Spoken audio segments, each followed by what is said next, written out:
कया इल्तिजाम लाइयो एहसान कर अज मोहम्मद पाक के मुझे मकाम मेहमान अज मोहम्मद पाक के मुझे मकाम मेहमान अर्ज कया इल्तिजाम लाइयो एहसान कर अर्ज कया इल्तिजाम लाइयो एहसान कर अज मोहम्मद पाक के मुझे मकाम मेहमान कर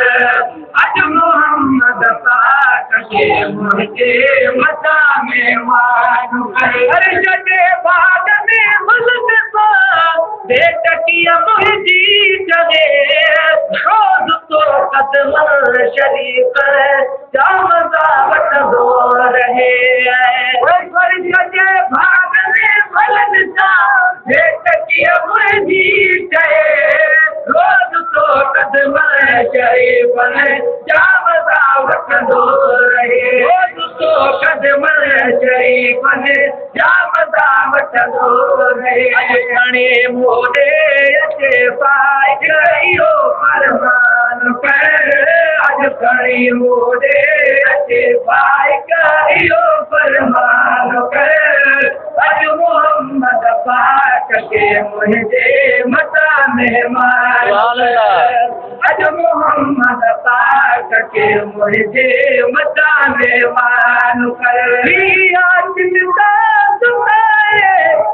गुजारा जल्द आन जो दिल रुबा के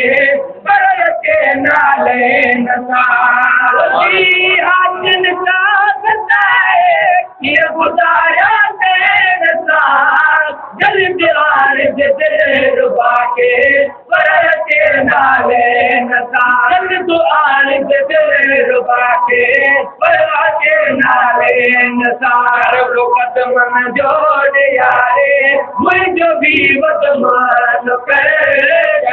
कदम में जोड़ यारे मुझे भी मान कर अज मोहम्मद पाक के मुझे मता मेहमान कर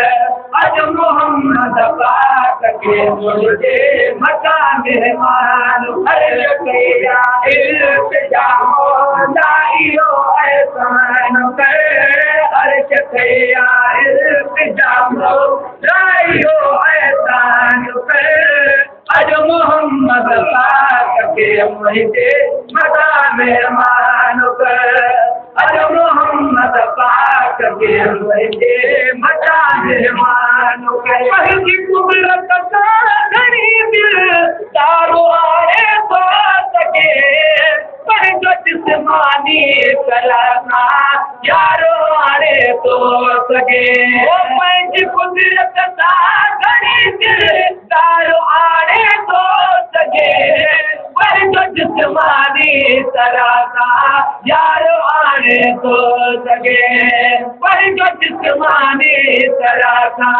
यारो आने तो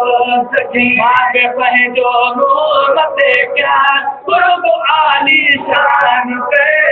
भाग पहजो नूमत क्या कुर्ब आली शान के अज मोहम्मद पाक के मुझे मता मेहमान कर अज मोहम्मद पाक के मुझे मता मेहमान कर अरे जो रो अंजल रो कौन मोटा यो खुदा अरे वही जिब्राइल के हुक्म फरमायो खुदा जो रो अंजल रो कौन मोटा यो खुदा अरे वही जिब्राइल के हुक्म फरमायो खुदा अरे वही जिब्राइल के हुक्म फरमायो खुदा जी तशरीफ जो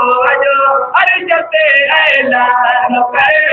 यार जी तशरीफ जो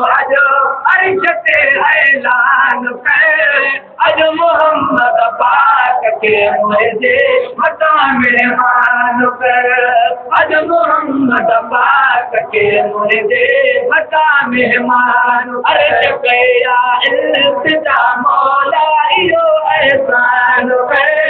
हर जगया इल्तिजा मौला इहो एहसान अज मोहम्मद पाक के मुझे मथा मेहमान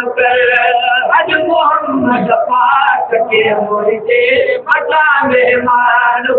इन दुनिया में दिल रुबा के जाए तो हर गैस के अर्श कुर्सी लो सब कुछ मुस्तफा के लेस के इन दुनिया में दिल रुबा जाए तो अर्श कुर्सी लो सब कुछ मुस्तफा के लेस के अर्श कुर्सी लो सब कुछ मुस्तफा के लेस के आदमी तय प्रिय जो खूब शान आदमी तय प्रिय जो खूब शान बयान करे अज मोहम्मद पाक के मुझे मता मेहमान अज मोहम्मद पाक के मुझे मता मेहमान अर्ज कया इल्तिजा मौला इहो एहसान अर्ज कया इल्तिजा मौला इहो एहसान अज मोहम्मद पाक के मुझे मता मेहमान अज मोहम्मद पाक के मुझे मता मेहमान सुभान अल्लाह सुभान अल्लाह।